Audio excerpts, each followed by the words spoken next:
الشیطان الرجیم بسم اللہ الرحمن الرحیم یا ایہا الذین آمنوا اے ایمان والو اوفوا بالعقود عہدوں کو پورا کرو احلت لکم بہیمۃ الانعام حلال کر دی گئیں تمہارے واسطے چھپائے مویشی الا ما یتلی علیکم سوائے ان کے جو تم کو آگے سنائے جائیں گے غیر محل الصید مگر حلال نہ جانو شکار کو وانتم حرم احرام کی حالت میں ان اللہ یحکم ما یرید بے شک اللہ تعالیٰ جو چاہے حکم کرتا ہے۔ اس آیت کی کچھ تفسیر پہلی نشست میں ہو گئی ہے۔ یہاں پر اللہ رب العزت نے اہل ایمان کو جو پہلا حکم دیا عہد پورے کرنے کا، تو اس کے بارے میں نے عرض کیا تھا کہ اس عہد سے مراد ایمان شرعی کے اندر آنے والے اللہ تعالیٰ سے تمام عہد و پیمان ہیں۔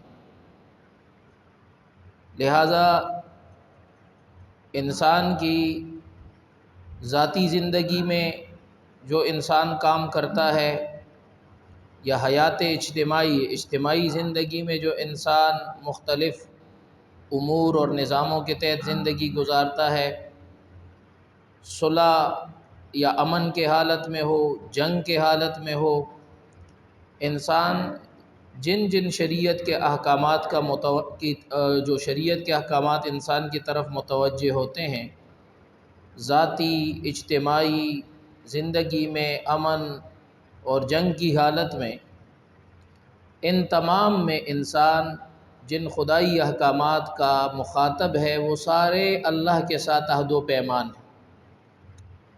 اسی طرح حضور اقدس صلی اللہ علیہ وسلم نے صحابہ کرام سے جو مختلف مواقع پر بیعت لیے ہیں،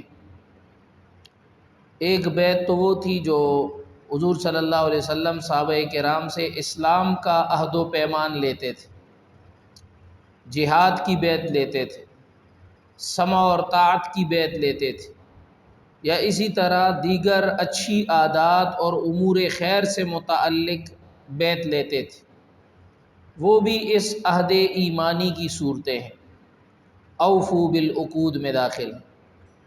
لہٰذا اس آیت کے تحت اہل ایمان پر یہ لازم کر دیا گیا کہ اللہ تعالیٰ کے قوانین اور اللہ کے قوانین کے تحت اگر انسانوں کی عہد کے ساتھ عہد اور بیعت ہو تو ان کو پورا کرنا بھی انسان پر لازم اور ضروری ہے۔ اس ضمن میں حکومت کے وہ قوانین بھی آ گئے جن میں کوئی شریعت کا حکم نہیں ٹوٹتا، تو حکومت کا وہ قانون ماننا لوگوں پر لازمی اور ضروری ہے۔ عموماً ہمارے ہاں جو دیندار لوگوں کا تصور ہے، وہ ملکی قانون کے بارے میں ہم اس کو کوئی اہمیت نہیں دیتے اور نہ ملکی قانون کو ہم کوئی لازم سمجھتے۔ تو یاد رکھیں کہ اوفوا بالعقود میں یہ داخل ہے کہ آزاد شہری جس کو ایک ملک کا شناختی کارڈ ملتا ہے اور وہ اس ملک کے اندر رہائش اختیار کرتا ہے، تو اس پر سارے وہ قوانین ماننا لازم ہوتے ہیں جو شریعت سے براہ راست نہ ٹکرائیں۔ تو لہذا اس میں صرف یہ نہیں ہے کہ آپ اسلامی ملک میں رہ رہے ہیں تو اس کا قانون پورا کریں گے۔ اگر کوئی امریکہ میں رہتا ہے، برطانیہ میں رہتا ہے، فرانس میں رہتا ہے، تو ایک شہری کی حیثیت سے وہاں شہری قوانین وہ ایک عقد ہے، عہد ہے، ان کو پورا کرنا اس کے ذمہ لازم اور ضروری ہوگا۔ اور جو شخص قانون توڑتا ہے، چاہے وہ ٹریفک کے اشارے کا قانون کیوں نہ توڑے، اس کو قانون کی خلاف ورزی اور عقد کی خلاف ورزی کا گناہ ہوتا ہے۔ اس کو ہم کوئی زیادہ اہمیت نہیں دیتے، ہم تو بلکہ بعض لوگ تو اس قانون کو توڑنے میں فخر محسوس کرتے ہیں۔ آپ موٹر وے پہ سفر کر رہے ہیں، تو موٹر وے پر گاڑی داخل کرتے ہی موٹر وے کے سارے قوانین اور سارے عقود اور سارے عہد ان کو پورا کرنا آپ پہ لازم ہو جاتا ہے۔ لہذا اگر موٹر وے میں اسپیڈ ہے 120 کہ 120 کی اسپیڈ سے زیادہ گاڑی تیز نہیں چلانی، اور انسان وہاں گاڑی تیز چلا رہا ہے اور خوب دوڑا رہا ہے، تو یہ اس عقد اور عہد کو توڑ رہا ہے،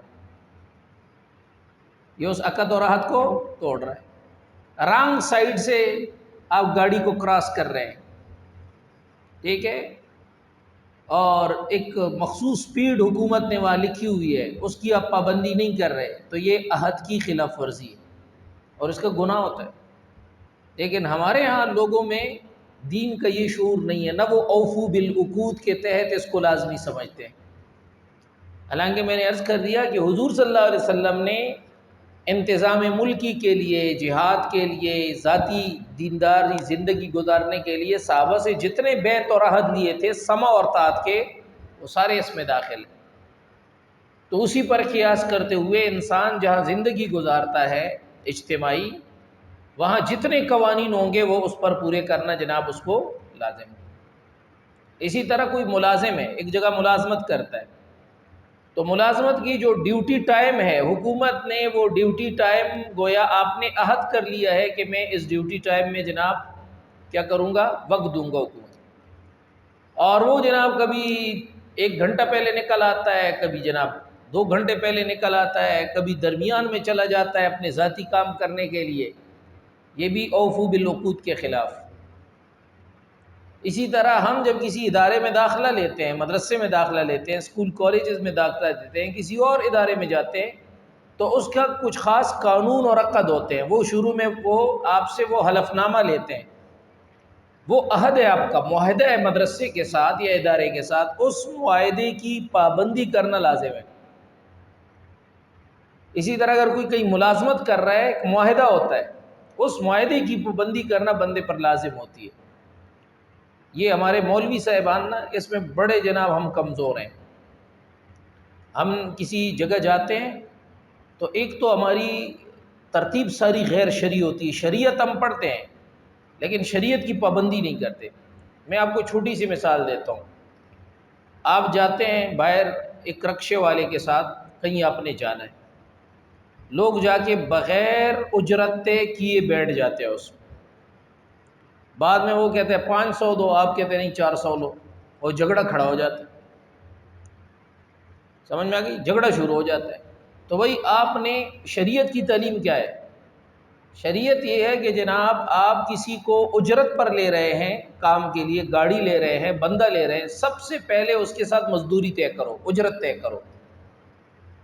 اگر اجرت مجہول ہے تو اجارہ فاسدہ ہے، اجارہ فاسدہ کا گناہ آپ کو ہو رہا ہے، وہ معاملہ ہی فاسد ہے شریعت کی نظر میں۔ یہ فاسد معاملات ہم ہر وقت کرتے رہتے ہیں۔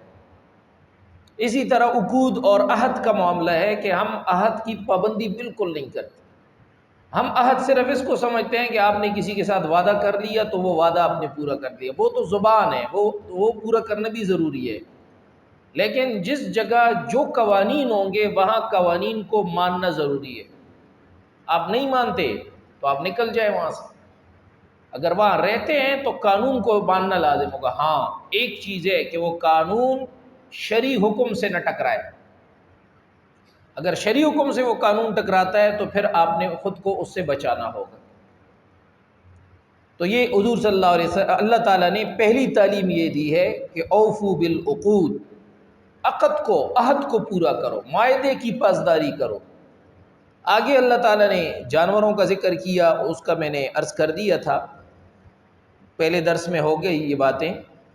تو میرے پیارو، شکار سے جو اللہ نے فرمایا کہ حالت احرام میں آپ نے شکار سے خود کو بچانا ہے، شکار سے صرف وہ جانور مراد ہے نا جن کو کھانا جائز ہوتا ہے، باقی اگر کوئی سانپ نکل آیا وہاں حرم میں تو اس کو فوراً مارو، بچھو نکل آیا، ٹھیک ہے جی، اسی طرح کوئی اور موذی جانور آیا جس کو آپ جناب آپ کو وہ نقصان پہنچا سکتا ہے، تو اس کا اس معاملات سے کوئی تعلق نہیں، اور اس جانور کو مارنے پر شکار کا اطلاق ہی نہیں ہوتا۔ شکار جناب اس جانور کا ہوتا ہے جو آپ کے لیے کھانا کیا ہوتا ہے؟ حلال ہوتا ہے۔